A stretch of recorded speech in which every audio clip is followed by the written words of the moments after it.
Crée-moi l'histoire de ce qu'il s'est passé entre Emmanuel et Brigitte Macron dans l'avion au Vietnam, juste avant l'ouverture de la porte. Cette histoire doit aller dans le sens d'un échange bon enfant. C'est ce que j'ai demandé à ChatGPT. Voici le résultat obtenu après plusieurs ajustements dans l'avion présidentiel juste avant l'atterrissage à Hanoï. L'appareil entamait sa descente dans la moiteur de l'après-midi vietnamien. Emmanuel Macron relisait ses fiches avec une concentration digne d'un examen. À côté de lui, Brigitte refermait calmement un petit carnet de croquis. « Tu veux que je te fasse un résumé illustré ?» proposa-t-elle en souriant. « Ça va, merci. J'essaie juste de ne pas prononcer Saigon par réflexe. Tant que tu ne salues pas Hanoï en criant Xin Chao la Thaïlande. Je pense que tu t'en sortiras, dit-elle en lui tendant un bonbon à la menthe.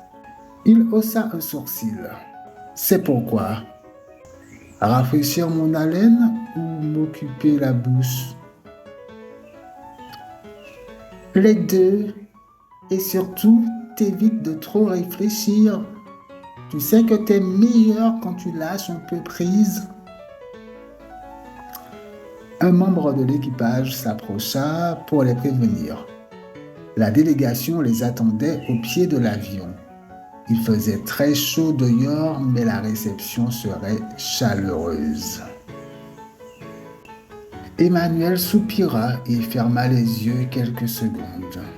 Brigitte le regarda puis posa doucement ses deux mains sur son visage, comme pour le recentrer. « T'es prêt, Manu?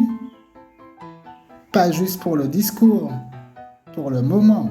Le bruit, les caméras, les sourires polis, tout ça. » Il ouvrit les yeux. La douceur de ses mains le calmait plus que n'importe quel discours. « Je suis prêt, » murmura-t-il. Elle sourit et d'un geste vif, ploc, elle lui donna une petite tape à l'arrière de la tête. « Hé !» protesta-t-il en riant. « Tu me tapes juste avant la photo officielle? C'est pour que tu restes humble et concentré. C'est aussi pour ça que je t'emmène partout? » Exactement. Ils se levèrent ensemble. Emmanuel boutonna sa veste. Brigitte ajusta son chemisier pâle. Ils échangèrent un dernier regard complice.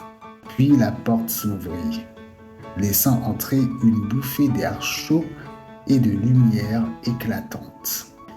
Ils descendirent la passerelle, côte à côte, synchrones, souriants, professionnels. Pas besoin de se tenir la main. Leur complicité se voyait dans chaque geste. C'était un récit très imaginaire de ChatGPT. Qu'en penses-tu?